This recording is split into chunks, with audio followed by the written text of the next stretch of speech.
بعد خطبہ استقبالیہ پیش کرنے کے لیے رکن عاملہ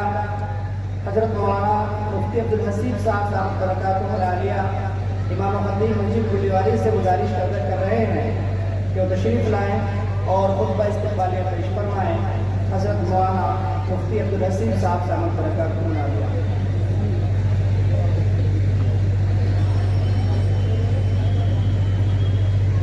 بسم اللہ الرحمن الرحیم نحمده ونصلی علی رسوله الکریم اما بعد۔ محترم حضرات، 15 اگست 1947 جیسا کہ اب سب کو معلوم ہے کہ وہ دن تھا جب ہندوستان انگریز کی ظالم حکومت کے چنگل سے آزاد ہوا۔ انگریز کا یہ 200 سالہ دور حکومت آج کے دن ختم ہوا اور ملک نے 2 صدیوں لمبے اور گھنے اندھیروں کے بعد آزاد فضا میں سانس لی۔ ہزاروں سلام ان مجاہدین آزادی کی روحوں پر جنہوں نے قدم بقدم اپنی صلاحیت، اپنی طاقت، اپنے جان مال، یہاں تک کہ اپنے خون سے اس ملک کی آبیاری کی اور تقریباً 1 صدی اس ملک کو ظالم انگریز کے پنجوں سے آزاد کرانے میں قربان کر دی۔ آج کی یہ مجلس ان عظیم مجاہدین کو خراج عقیدت ہے جن کو بڑی بے مروتی کے ساتھ ہم فراموش کر چکے ہیں۔ آج کا یہ جلسہ جیسا کہ آپ اسٹیج پر لگے اس بینر سے اندازہ کر سکتے ہیں کہ تذکرہ مجاہدین آزادی کے عنوان سے سجایا گیا ہے۔ یہ تذکرہ بہت جلد انشاءاللہ آپ کے سامنے بڑی تفصیل کے ساتھ پیش ہوگا، اور ابھی تک آپ یہاں اس میدان میں لگے ان بڑے بڑے فلیکسز اور نمائش کو دیکھ چکے ہوں گے جن میں بہت تفصیل کے ساتھ عظیم مجاہدین آزادی کا تذکرہ ہے جو ہمارے اس علاقے یعنی ضلع مظفر نگر اور شاملی سے تعلق رکھتے ہیں۔ یقیناً آپ نے ابھی تک اس علمی نمائش کو دیکھ اور پڑھ لیا ہوگا۔ میری گزارش ہے کہ اگر آپ نے ابھی تک اس نمائش کو نہیں دیکھا تو ضرور دیکھیں اور بغور پڑھیں۔ اس تمام علمی تعاون کے لیے ہم اپنے اس علاقے کے رہنما اور عالم دین و محقق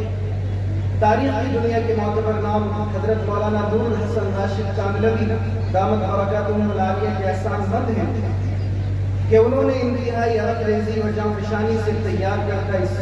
بے حد قیمتی خزانے سے استفادے کا ہمیں موقع دیا۔ بہت جلد حضرت والا کا خطاب ہوگا جس میں بڑی تفصیل کے ساتھ حضرت آپ کے اس علاقے کی تاریخ جو سن 1857 اور جنگ آزادی سے متعلق ہے اس کو پیش فرمائیں گے، مگر اس سے پہلے غدر 1857 اس کا پس منظر، اس کی وجوہات کے بارے میں ایک مختصر تعارفی بات چیت آپ حضرات کے سامنے پیش کی جا رہی ہے تاکہ کچھ اندازہ ہو سکے کہ آزادی کے پروانے آخر کیوں اپنے سر سے کفن باندھ کر اپنی جان کی بازی لگانے کو تیار ہو گئے۔ آخر کیا وجہ تھی کہ عظیم لوگ انگریز کو اس ملک سے بھگانے کے لیے کوئی بھی قربانی دینے کے لیے تیار تھے؟ ظلم و جبر کے اس دور کی ابتدا سن 1600 عیسوی سے ہوتی ہے جب انگریز نے کچھ 150 افراد پر مشتمل تاجروں کے گروپ کی شکل میں سرزمین ہندوستان کا رخ کیا اور تقریباً 1 صدی تک 150 افراد پر مشتمل تاجروں کے بھیس میں آنے والا یہ گروہ بغیر کسی ٹکراؤ کے ہندوستان کے کپڑے، مسالے، زیورات، قیمتی منقش پتھر اور برتنوں کی تجارت میں مصروف رہا، مگر سن 1707 عیسوی میں جبکہ مغلیہ سلطنت کا سب سے طاقتور ترین ستون بادشاہ اورنگزیب علی رحمہ اس دنیا سے رخصت ہوتا ہے، جس کے ساتھ ساتھ عظیم مغلیہ سلطنت کا اقبال بھی زوال کا شکار ہونا شروع ہو جاتا ہے۔ ہندوستان بھر میں سیاسی ہلچل تیز ہو جاتی ہے، ملک کی چھوٹی بڑی ریاستیں خود مختاری کا خواب دیکھنے لگتی ہیں۔ ہندوستان ان تمام ابتر حالات سے گزر ہی رہا تھا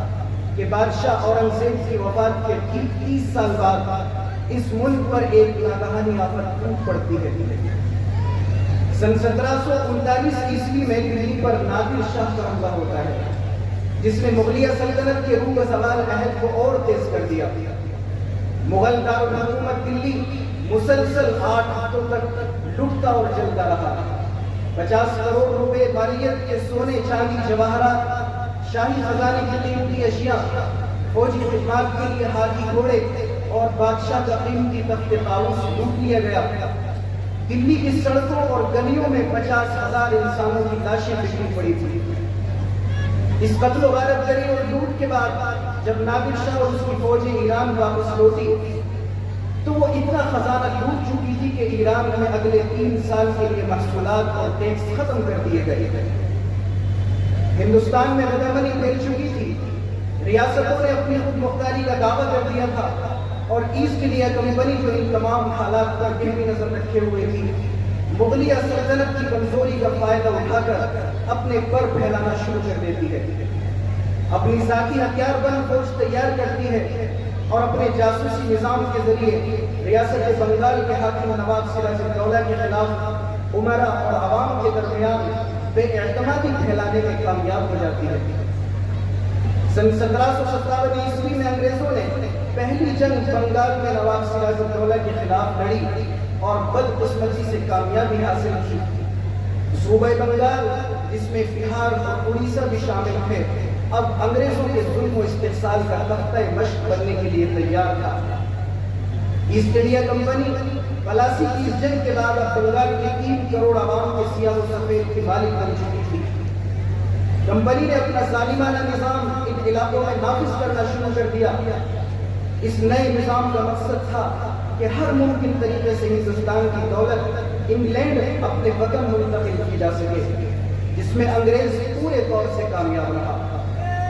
چنانچہ جنگ پلاسی میں انگریز فوج کا سربراہ مسٹر لارڈ کلائیو سن 1757 عیسوی کی اس جنگ کے کچھ ہی سال بعد جب اپنے وطن انگلینڈ پہنچا تو وہ اس قابل ہو چکا تھا کہ اپنی کمپنی کے خزانے میں 2,500 کروڑ روپے جمع کر سکے جو اس نے بنگال کی ریاست سے لوٹ کھسوٹ کر جمع کر لیے تھے یہ ایک بہت بڑی رقم تھی جو بنگال جیسی ریاست کو قحط میں مبتلا کرنے کے لیے کافی تھی چنانچہ انگریزوں کی ظالمانہ لوٹ مار کے نتیجے میں سن 1770 عیسوی میں بنگال کے اندر زبردست قحط پڑا روزانہ سینکڑوں کی تعداد میں لوگ فاقوں سے مرنے لگے اس لیے کہ ایسٹ انڈیا کمپنی نے نہ صرف بنگال کی دولت لوٹی بلکہ عوام پر زبردست ظالمانہ ٹیکس عائد کر دیے تاجروں کو ان کی آمد کا 50 سے 75% حصہ ٹیکس کی شکل میں ادا کرنے کا پابند بنایا دیہاتوں میں زمینداری کا نظام جاری کر دیا جس کے نتیجے میں دولت محض چند زمینداروں اور کمپنی کے ہاتھوں میں سمٹ آئی مزید ظلم جس نے تاجروں کی کمر توڑ کر رکھ دی وہ یہ تھا کہ کمپنی نے اقتدار سنبھالتے ہی وہ تمام ساز و سامان جو ہندوستان کے کارخانوں میں اور ہندوستان کے چھوٹے چھوٹے قصبوں اور دیہاتوں میں تیار ہو کر بیرون ملکوں میں فروخت ہوا کرتا تھا اس کا سلسلہ بند ہو گیا انگلستان میں صنعتی انقلاب اور انڈسٹریل ریولوشن آ چکا تھا کپڑوں کے بڑے بڑے کارخانے اور میلیں قائم ہو رہی تھی جن کا مقابلہ ہندوستان کے چھوٹے کارخانے اور کھٹیوں سے ممکن نہیں تھا نتیجہ یہ ہوا کہ ہندوستان کے لاکھوں افراد اپنے روزگار سے ہاتھ دھو بیٹھے ستم بالائے ستم یہ کہ انگریز ممالک میں تیار ہونے والا یہ کپڑا جو کم لاگت اور کم قیمت میں تیار ہو رہا تھا کمپنی نے اس کو ہندوستان کی مارکیٹ میں فروخت کرنا شروع کر دیا جو یہاں سے سستا اور اچھا تھا دیکھتے ہی دیکھتے پوری صنعت خاتمے کے کگار پر پہنچ گئی تاجر اور زمیندار بے روزگار ہو کر فاقہ کشی پر مجبور ہونے لگے اور جیسا کہ میں نے ذکر کیا کہ سن 1770 عیسوی میں بنگال کے اندر زبردست مہاماری اور قحط پڑا یہ اتنا سنگین تھا کہ بنگال کی کل آبادی کا 1/3 حصہ موت کی نیند سو گیا یہ صرف ایک ریاست کا حال تھا جس کو انگریز نے تختہ مشق بنا کر یہی نظام پورے ملک میں نافذ کر دیا انگریز جب اس ملک میں سن 1600 عیسوی میں پہلی بار داخل ہوئے تو ان کی تعداد چند سو افراد پر مشتمل تھی اور ان کا مقصد زیادہ سے زیادہ مسالوں اور کپڑوں کی تجارت تھا مگر پلاسی کی جنگ کے بعد ایک صدی کے اندر ایسٹ انڈیا کمپنی 2,60,000 فوج کی سربراہی کے ساتھ ہندوستان کے 20 کروڑ عوام کی تقدیر پر حکمرانی کر رہی تھی سن 1803 میں کمپنی کی فوج نے مغل بادشاہ کی تلاش میں دلی کی طرف کوچ کیا اور بہت جلد محض 44 سال کی مدت کے اندر لارڈ ڈلہوزی کی قیادت میں کمپنی مغل حکمرانوں کے 2.5 لاکھ میل علاقے پر اپنا قبضہ جما چکی تھی۔ کمپنی نے بنگال میں آزمایا ہوا اپنا سسٹم پورے ملک میں نافذ کرنا شروع کر دیا اور ہندوستان کی معیشت اور عوام کو وہ نقصان پہنچایا کہ آج تک یہ ملک اس کے اثرات سے آزاد نہ ہو سکا۔ یہ صرف کہنے کی بات نہیں ہے کہ ہندوستان سونے کی چڑیا ہوا کرتا تھا۔ انگریزوں کی اس ملک میں آمد کے وقت عالمی معیشت میں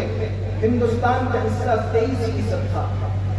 اتنا بڑا جتنا کہ تمام یورپی ممالک کا مشترکہ حصہ ہوتا تھا۔ مورخین کا کہنا ہے کہ سن 1700 عیسوی میں جب مغل بادشاہ اورنگزیب کے خزانے میں صرف محصولات کی آمدن 10 کروڑ پاؤنڈ تک پہنچ چکی تھی،